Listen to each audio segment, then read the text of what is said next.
Corona bemani jorawa lukurokni phasingti juda juda koksil chamung asaimani hasteni kusamte munggunar saknai nokni phasing abo thangnai 10 September salmario surai suraike lukurokni biskango nukjakha laithangnai salni simino jibi saknai nogo oxygen ni biyal noti hasteni luku kebengnai thungkurung bodolni phasingti juda juda sungmung asaimani phia abo bebakno erengko khne koktuma thumnai rokni phasingti awai khlaijaka naikol phangni phasingti 10 September ni patimungni yagulo jibi saknai nokni COVID care center tongnai sakhamya rokno jaikhin naikoli naijikya oxygen ni biyal ni bagino langma chonani nango hune lukurokni phasingti koksil chamung asaimani abotabo kubuni mari ungjak sukangni simino jibi saknai nokni oxygen ni pipeline teraja saknai nokni saknai ni rok abonoti sukangni simino wanamawo kalaijak hune kokluma thumnai rokni biskango saka biomedical engineer RATUL DEY abono karibo corona bemani jorao jibi saknai nokni tongurungte 10 September salmarini patimungno tibo koktuma thumnai rokni biskango saknai nokni ungtong jorani kokno surai suraike bini khupti saikkhana rakha আমি একটা জিনিস তখন সেদিন রাত হয়ে গেল প্রায় 10টা নাগাদ বেজে গেছে পুরোটা দেখতে দেখতে একটা জিনিস সেদিন রাতে আমি বুঝে গেছিলাম যে ফল্টটা ফার্স্ট ফ্লোর ম্যানিফোল্ড রুমও আগে দেখেছি চেক করেছি ম্যানিফোল্ড রুম হচ্ছে যেটাতে অক্সিজেনের সিলিন্ডারগুলো লাগানো হয় যেখান থেকে প্রেশারটা যায় অক্সিজেনটা যায় তো এটাও দেখলাম অক্সিজেনের ম্যানিফোল্ড রুম সেদিন একদম পারফেক্ট ছিল মানে গ্যাস সরবরাহ অক্সিজেন সরবরাহ ঠিক ছিল 7 তারিখ সেদিন আমি একটা জিনিস বুঝে গেলাম যে ফল্টটা যদি থাকে ফার্স্ট ফ্লোর আর ম্যানিফোল্ড রুমের মাঝখানে আছে কোথাও সেই জিনিসটা সেদিন রাত্রে ক্লিয়ার হয়ে গেল তো বেশি রাত হয়ে গেছে লোকজনও পাচ্ছি না ওদের তো কে আমাকে অ্যাসিস্ট করবে তো ভাবলাম যে না আজকে রাতটা থাক পরের দিন সকালে আমি আবার যাব পরের দিন সকালে গেলাম আবার সেই মিটিংয়ে বসলাম ওদের সঙ্গে কেউ আমাকে সাজেশন দিচ্ছে তুমি একটা কাজ করো আইসিইউর সামনে যে জাংশন পয়েন্ট আছে ওইখান থেকে সিলিন্ডার দিয়ে বাইপাস করে দাও যাতে অক্সিজেনটা সরবরাহ হয় কেউ বলছে ভেন্টিলেটরের সঙ্গে লাগিয়ে দাও তো যে যেরকম এভরিওয়ান ইজ কনসার্ন যে পেশেন্টকে আগে বাঁচাতে হবে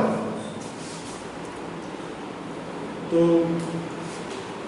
আমিও সেই সময় কনসার্ন ছিলাম আমি দেখছি সবাই কনফিউজ সেখানে আবার আমি একটা কথা বলতে ভুলে গেছি ত্রিপুরা মেকানিক্যাল ডিপার্টমেন্টের ইঞ্জিনিয়াররা ছিল যাদের আন্ডারে NTH 1 বিল্ডিংটা দেওয়া ছিল মানে মেনটেনেন্স কিন্তু NTH 2 মেনটেনেন্স কারোর কাছে ছিল না তো ওদেরকে ডাকানো হলো তারপর ওইখানে যে সুপারিনটেন্ডেন্ট অফ ওয়ার্কশপ বাকি টেকনিশিয়ান ওদেরকে ডাকানো হলো সবাই হাত তুলে দিয়েছে বলছে আমাদের দ্বারা এই কাজটা করা সম্ভব নয় সেই জন্য আমাকে এই চিঠিটা দিয়ে আমাকে রিকোয়েস্ট করা হলো কাজটা করার জন্য তো সেদিন এরপরের দিন হচ্ছে 8 তারিখে গেলাম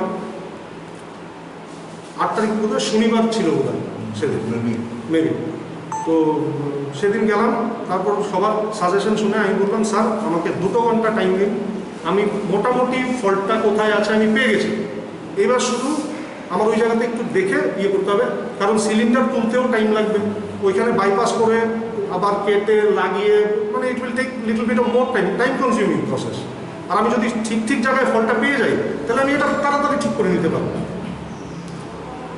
আমি আবার যেই জায়গাটা আমি এজিউম করেছিলাম যেই জায়গাটাতে ফল্ট আছে সেই জায়গাটাতে গেলাম গিয়ে দেখলাম ঠিকই ওইখানে লিকেজ আছে এবার লিকেজ হওয়ার কারণে ওইখানে হয়তো বা কেউ ব্লকেজ করে রেখেছে যাতে ওই অক্সিজেনটা না বেরিয়ে যায় লিকেজ দিয়ে কারণ কেউ তো আটকাতে পারছে না ওইটাকে তো সঙ্গে সঙ্গে আমি ওই লিকেজটাকে আগে ঠিক করি লিকেজটাকে ঠিক করে ব্লকেজটা খুলে দিই ব্লকেজটা খুলে দেওয়ার সঙ্গে সঙ্গে প্রেশার একদম 5th ফ্লোর অবধি চলে গেছে সঙ্গে সঙ্গে আমি আবার ডক্টর তুষার মজুমদার তারপর আরও ডক্টর ছিলেন সবার সঙ্গে আমি কনফার্মেশন নিই যে আপনারা প্রেশার পাচ্ছেন কিনা উপরে মিনিমাম প্রেশার থাকতে লাগে 50 to 60 PSI সেই জায়গাতে ছিল 4 কোথাও 5 কোথাও 0 তো যখন আমাকে ডক্টরসরা কনফার্ম করেছে যে হ্যাঁ রাতুল আমরা প্রেশার পেয়েছি উপরে ইটস নাও 53 অ্যারাউন্ড ছিল 52 53 এরকম প্রেশার ছিল যেদিন আমি ফার্স্ট ঠিক করলাম ভালো কথা আমিও খুব খুশি যে কাজটা করতে পেরেছি তারপরে একটা মানসিকতা ছিল যে আমি এটার জন্য কোনো টাকা চারোদিকে মানুষ মরে মানে ভূত হয়ে যাচ্ছে আমি কি ওইখানে টাকা নেবো কারোর থেকে তো সেই জন্য আমি সঙ্গে সেদিন তো শনিবার কেউ নেই সবাই চলে গেছে সেকেন্ড স্যাটারডে বোধহয় ছিল খুব সম্ভবত next day Sunday official procedure হবে না।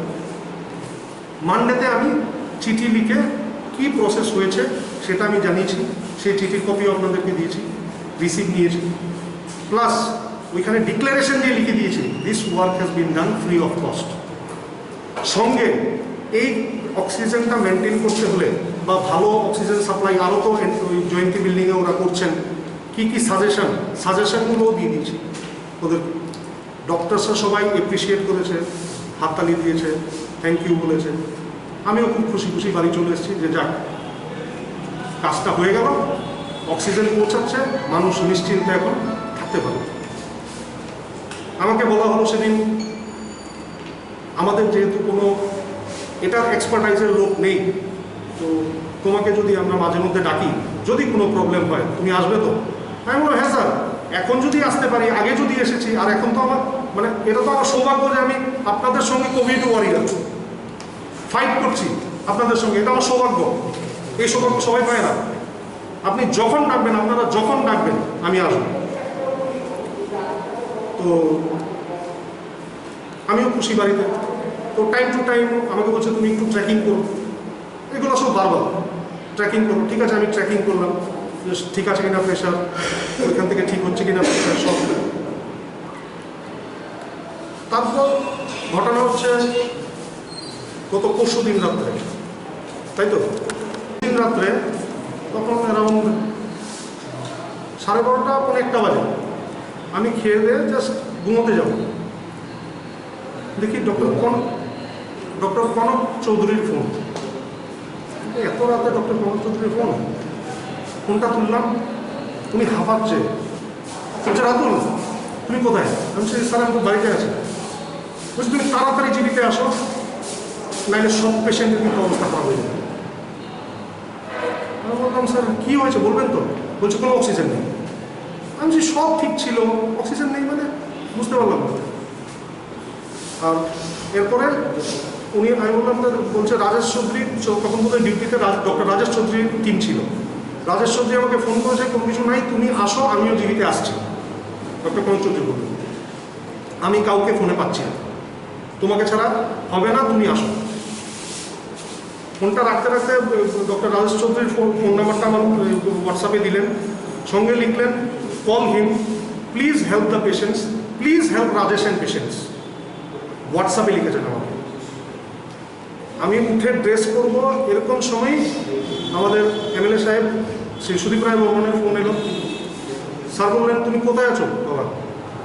আমি বললাম স্যার এই তো কনক চৌধুরীর ফোন এসেছিল আমার, আমি জিবির জন্য। বলছে তুমি তাড়াতাড়ি রেডি হয়ে তুমি আসো, আমি বুদ্ধ মন্দিরের সামনে দাঁড়িয়ে আছি। তা আমি সঙ্গে সঙ্গে আমার মানে সত্যি কথা আমি একটু মানে প্রেশারের ওষুধও খাই, তো রাত্রে আমার ওই প্রেশারটা দুবেলা খেতে লাগে, সেই তখন অ্যারাউন্ড পৌনে 1টা। তো আমি আমার ছোটো ভাইকে বললাম যে ভাই তুই একটু গাড়িটা তাড়াতাড়ি বার কর। তো সঙ্গে সঙ্গে উঠে গাড়ি বার করলাম, আমরা এলাম ওই বুদ্ধ মন্দিরের সামনে, দেখছি এমএলএ সাহেব দাঁড়িয়ে আছেন গাড়ি নিয়ে। সঙ্গে সঙ্গে ছুটে আমরা জিবি হাসপাতালে গেলাম। গিয়ে আমি তো উপরে যোগাযোগ করতে পারছি না, এবার আমার পিপি কেটে একবার যদি আমি পরে ফেলি, ওপরে যদি চলে যাই, নিচেরটা আমি দেখতে পারবো না।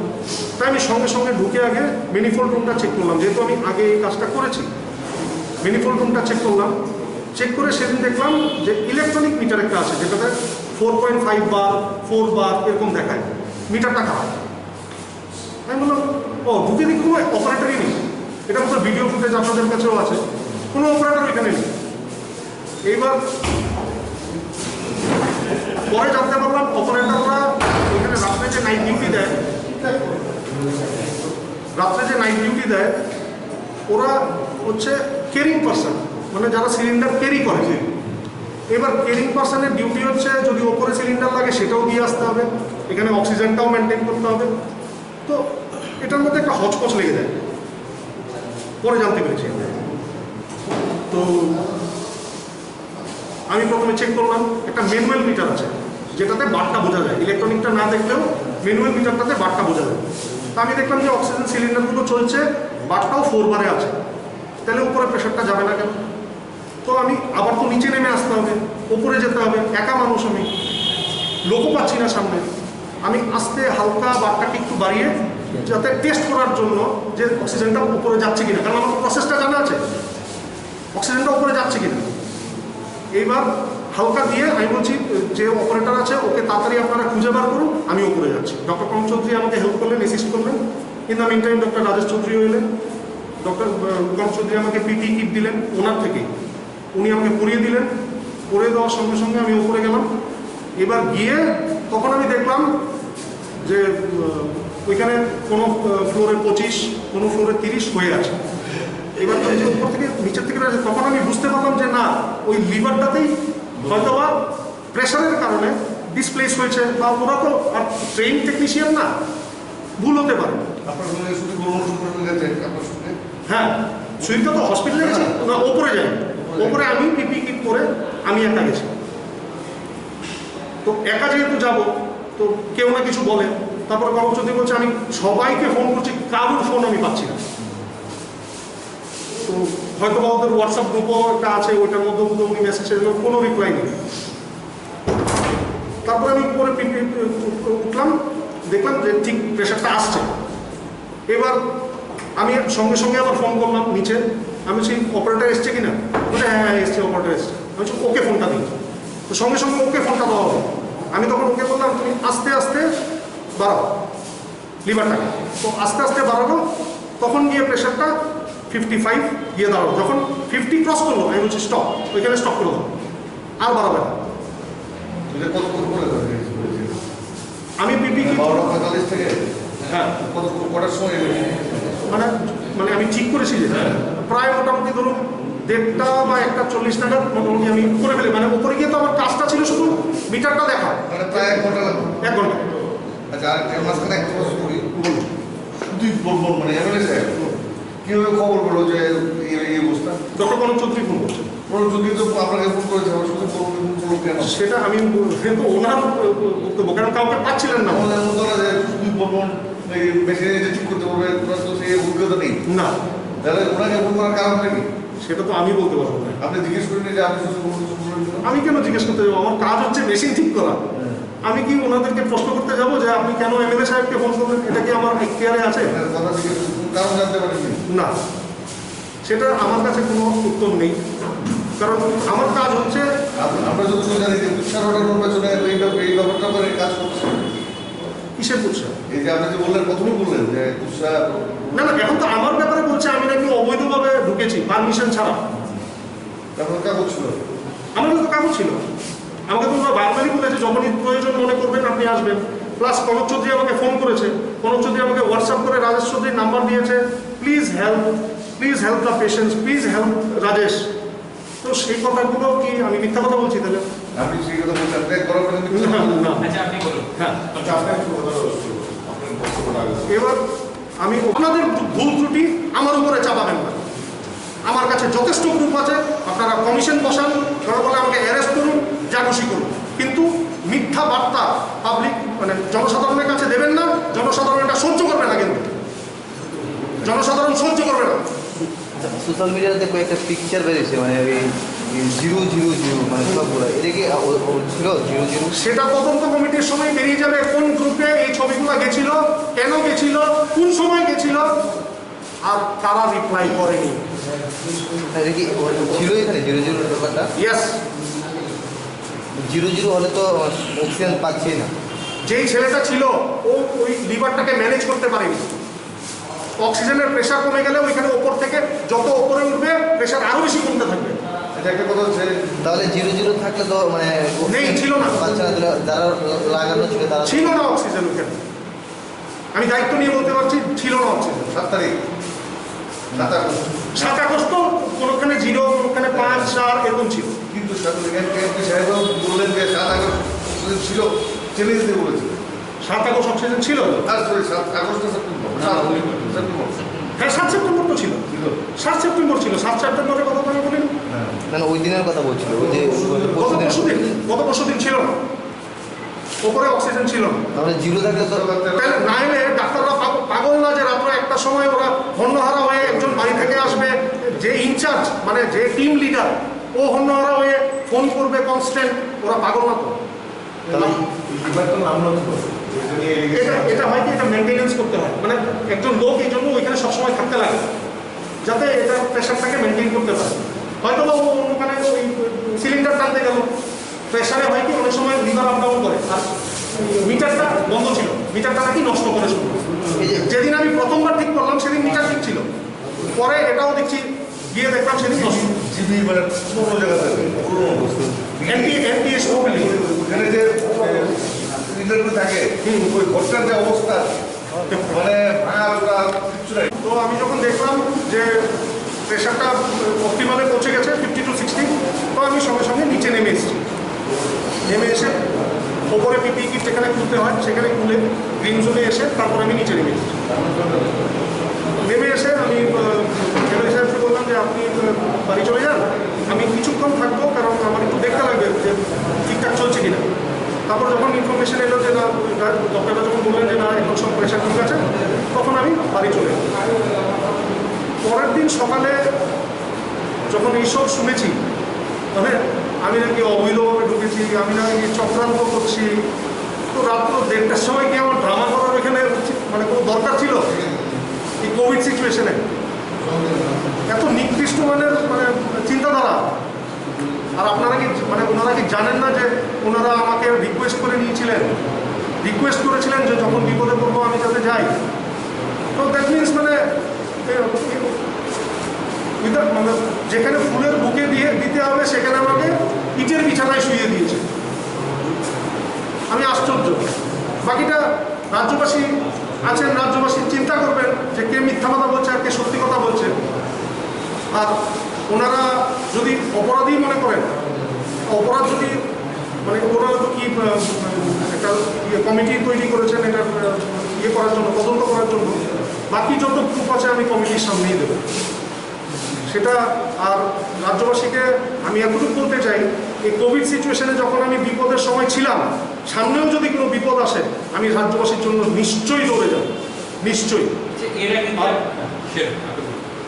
আর হচ্ছে মানে আমি একটা জিনিস বুঝতে পারছি, মানে মানে আমাকে আমাকে মানে এইম করে আর কি একজন মানে নেতাকে মানে কি বলবো কালিমালিপ্ত বা ইয়ে করার জন্য একটা নোংরা রকমের রাজনীতি আমাকে নিয়ে খেলার চেষ্টা হচ্ছে। তো রাজ্যবাসী জানে যে আমি রাজ্যবাসীর জন্য কি করেছি, আমার কাছে প্রুফ আছে, আপনাদেরকে প্রুফ দিয়েছি। বাকিটা রাজ্যবাসী চিন্তা করবে। আর তদন্ত কমিটি তো আছেই, তদন্ত কমিটির সামনে আমি সব প্রুফ রাখবো। যদি তদন্ত কমিটি আমাকে মানে গিলটি প্রুফ করে, তাহলে আমি যদি মানে কারোর প্রাণ বাঁচিয়ে গিলটি হয়ে যাই, তাহলে আমি হাসতে হাসতে ওরা যা শাস্তি দেবে মাথা পেতে নিয়ে নেব। আমার কোনো দুঃখ নেই, কোনো দুঃখ নেই। সব প্রেসের দাদাদের, বন্ধুদের আমার নমস্কার, ত্রিপুরাবাসীকে আমার প্রণাম। আমি আজকে এই প্রেস কনফারেন্সটা করছি, গতকালকে আমার নামে কিছু কুৎসা রটানো হয়েছিল যে আমি নাকি অবৈধভাবে জিবি হাসপাতালে গিয়ে গ্যাস পাইপলাইনের ছেড়ছাড় করেছি। তো সেটার স্পষ্টীকরণ দেওয়ার জন্য আমি আজকে এই প্রেস কনফারেন্সটাতে আসি। ব্যাপার হচ্ছে আমি একজন বায়োমেডিক্যাল ইনস্ট্রুমেন্টেশন ইঞ্জিনিয়ার, ত্রিপুরার প্রথমেই বলতে পারেন। এরপরে কেউ এসছে কিনা আমি জানি না, আমার জানা নেই।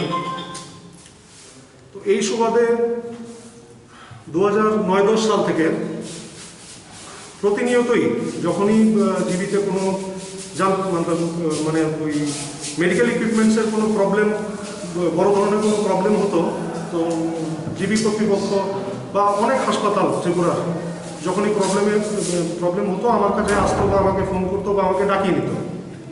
তো আমি তখন বেকার ছিলাম, সামান্য কিছু মানে পারিশ্রমিকের বিনিময়ে আমি কাজগুলো করে দিতাম।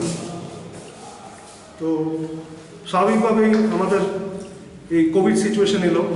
কোভিড সিচুয়েশন আসার পরে আমরা জানতে পারলাম যে বিদেশে বিভিন্ন দেশে কোভিড ছড়াচ্ছে, ইন্ডিয়াতেও কিছু কিছু করে ঢুকছে।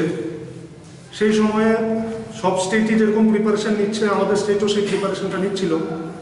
তো in the month of February আমাকে জিবি হাসপাতালে ডক্টর তপন মজুমদার, উনি আমাকে চিনতেন, যেহেতু আমি বায়োমেডিক্যাল ইঞ্জিনিয়ার ছিলাম।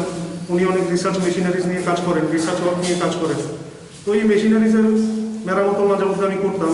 তো উনি আমাকে ডাকিয়েছিলেন যে ওইখানে আরটিপিসিআর মেশিন একটা খারাপ ছিল। তো উনি আমাকে জিজ্ঞেস করলেন, তুমি এটা করে দিতে পারবে কি না? আমি বললাম, হ্যাঁ স্যার, আমি পারবো। তো সেই সুবাদে আমি আরটিপিসিআর মেশিন একটা সারাই করে দিই। আরেকটা মেশিন ছিল হসপিটালে, সেটা ইনস্টল করে দিই। তারপর আমাকে স্যার বললেন যে এটার পারিশ্রমিক কিছু। আমি না স্যার, আজকে মানে পুরো বিশ্বই মহামারী নিয়ে যুদ্ধছে। তো এই সিচুয়েশনে আমাদেরও সিচুয়েশন হয়তো বা খারাপ হতে পারে। এটার মধ্যে আমার ইথিক্সের বাইরে যে আমি কোনো টাকা ওইখান থেকে নেবো, আমি কোনো টাকা নিইনি। তারপর সেই কথা জানতে পেরে ডক্টর রঞ্জিত দাস তখন এমএস ছিলেন। তো উনি আমাকে বললেন, ডাকালেন যে কোভিড সিচুয়েশন তো আসছে, আমরাও প্রিপারেশন নিচ্ছি। তো কোভিডের যে বিল্ডিংটা ধার্য করা হয়েছিল, যে বিল্ডিংটাতে কোভিড ইউনিট করা হবে, সেখানে 4টে ভেন্টিলেটর ছিল। তো বলছি, এই ভেন্টিলেটরগুলো একটু যদি তুমি দেখশুন করে দাও তাহলে ভালো হয়। সেই সুবাদে সেইখানে যে superintendent of workshop mister Sudip Goswami, ওনাকে বললেন আমাকে অ্যাসিস্ট করার জন্য। অ্যাসিস্ট বলতে কি, মানে আমাকে দেখিয়ে দেওয়ার জন্য যে মেশিনারিজগুলো কোথায় আছে, কী আছে। তুমি আমাকে নিয়ে গেলেন।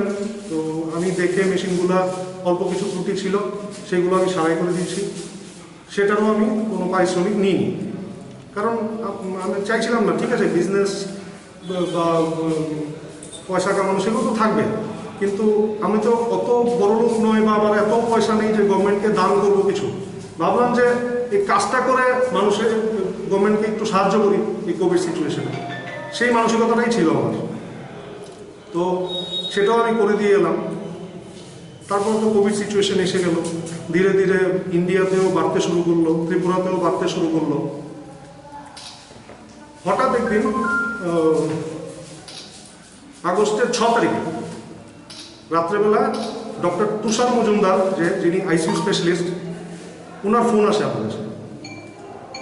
তো উনি বললেন যে রাতুলবাবু, আপনি তো ওই ভেন্টিলেটরগুলো দেখে গেছিলেন, আপনাকে আমি সেদিন, আপনি হয়তো আমাকে চিনতে পারছেন না, সেদিন আপনার সঙ্গে পরিচয় হয়েছিল।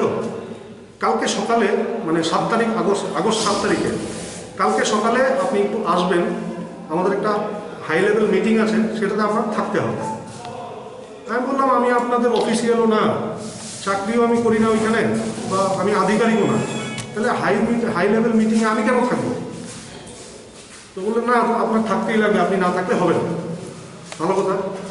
আমি বললাম, ঠিক আছে, যদি এরকম টান পরে জিবির, আমি তো সবসময়ই আসি, তো আমি আবার আসবো কালকে সকালে। তো পরের দিন সকালে গেলাম, মিটিং শুরু হলো। সেখানে ডিএচএস ছিলেন, director of health services, director of medical education, MS জিবির মেডিকেল সুপারিনটেন্ডেন্ট, তারপর প্রিন্সিপাল এজিএমসি, সব ডিপার্টমেন্টের এইচওডিরা, আর কোভিডের নোডাল অফিসার থেকে শুরু করে আরএমও থেকে শুরু করে সবাই ছিলেন। তো গিয়ে বসলাম, ডিসকাশন শুরু হলো। সেই সময়ে হঠাৎ করে, মানে সেই কথা আস্তে আস্তে আস্তে আস্তে তখন ওনারা আমাকে বলতে শুরু করলেন যে আমাদের পাইপলাইনে প্রবলেম আছে, গ্যাস পাইপলাইনে প্রবলেম আছে। এবার গ্যাস পাইপলাইনে কীরকম প্রবলেম তখন জিজ্ঞেস করলাম, বললো উপরে কোনো অক্সিজেন পৌঁছাচ্ছেই না। তো আমাকে বললো যে আপনি কি কাজটা করে দিতে পারবেন? আমি বলছি, স্যার যদি ভগবান সঙ্গে থাকে আর আমার যতটুকু নলেজ আছে, আমি জান প্রাণ লাগিয়ে দেবো কাজটা করে দেওয়ার জন্য। তো বললো, তাহলে আপনি কাজ শুরু করুন। আমি বলছি, এইভাবে মুখের কথায় তো হয় না, আপনারা অ্যাটলিস্ট আমাকে একটা চিঠি দিন যে আমি কাজটা যাতে করি। তো সেদিনই 7 তারিখে আমাকে একটা চিঠি দেওয়া হয়, যেটা আপনাদের হাতে আছে, যে আমি যাতে কাজটা মানে দেখে এস্টিমেট দিই। ঠিক আছে, সেদিন সন্ধ্যা 6টা নাগাদ আমি আর আমার 2জন টেকনিশিয়ান আমার সঙ্গে কাজ করে, হেল্প করে আমাকে, ওদেরকে নিয়ে জিবি হাসপাতালে গেলাম। জিবি হাসপাতালে গিয়ে ওদের ওয়ার্ড মাস্টার আমাকে অ্যাসিস্ট করলো, পিপি কিট দিল আমাদের 3জনকে, পিপি কিট পরলাম। পিপি কিট পরে আমরা NTH 2 বিল্ডিংয়ে উঠলাম। যেখানে কটার সময় যায়? সন্ধ্যা 6টা 7 তারিখে। তো মোটামুটি আমাদের পিপি কিট করে ঢুকতে মানে 6টার সময় আমরা জিবিতে গেছি, ঢুকতে মোটামুটি পিপি কিট রেডি হয়ে 7টা 7:15 মতো বেজে গেছিল। সরি ক্লাসটা একটু ভালো হয়ে যাচ্ছে। তো ঢুকে আমাদের হাতে কোনো ম্যাপ নেই যে গ্যাস পাইপলাইন বা ইলেকট্রিক লাইন এত বড় বিল্ডিংয়ের বা জলের পাইপলাইনের ম্যাপ থাকে সব কিছু। তো ম্যাপ নেই। আমি স্যারকে জিজ্ঞেস করলাম, স্যার ম্যাপটা তো দিন গ্যাস পাইপলাইনের। ওনারা বললেন যে না, আমাদের কাছে কোনো ম্যাপ নেই। তারপরে আমি বলছি ঠিক আছে, তাহলে আমাদের ইঞ্জিনিয়ারিংয়ে শেখানো হয় ফল্ট ট্রি অ্যানালাইসিস। আপনার কাছে যদি কোনো ডায়াগ্রাম না থাকে তাহলে আপনি স্টেপ বাই স্টেপ কীভাবে এটাকে দেখে ফল্টটাকে বার করবেন, এই প্রসেসটাকে বলে ফল্ট ট্রি অ্যানালাইসিস। সেই ফল্ট ট্রি অ্যানালাইসিস প্রসেসে আমি এগোতে থাকলাম। সেদিন রাত্রে আমি যেটা পেয়েছি সেটা হচ্ছে ফার্স্ট ফ্লোর থেকে শুরু করে একদম টপ ফ্লোর অবধি, মানে কোনখানে 4 কোনখানে 5 পিএসআইটা হচ্ছে প্রেশার পার স্কোয়ার ইঞ্চ,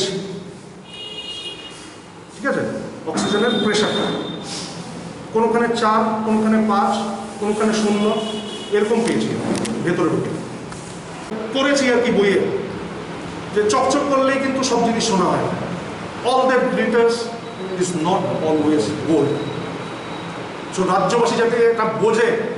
আর আপনারা যারা আমাকে এরকমভাবে মানে নিচা দেখানোর জন্য প্রেস কনফারেন্স করে বলছেন, নিজেদের হয়তোবা আপনাদের আধিকারিকদের পিঠ বাঁচানোর জন্য, সুতরাং রাজ্যবাসী জানে, রাজ্যবাসী বুঝে গেছে সব।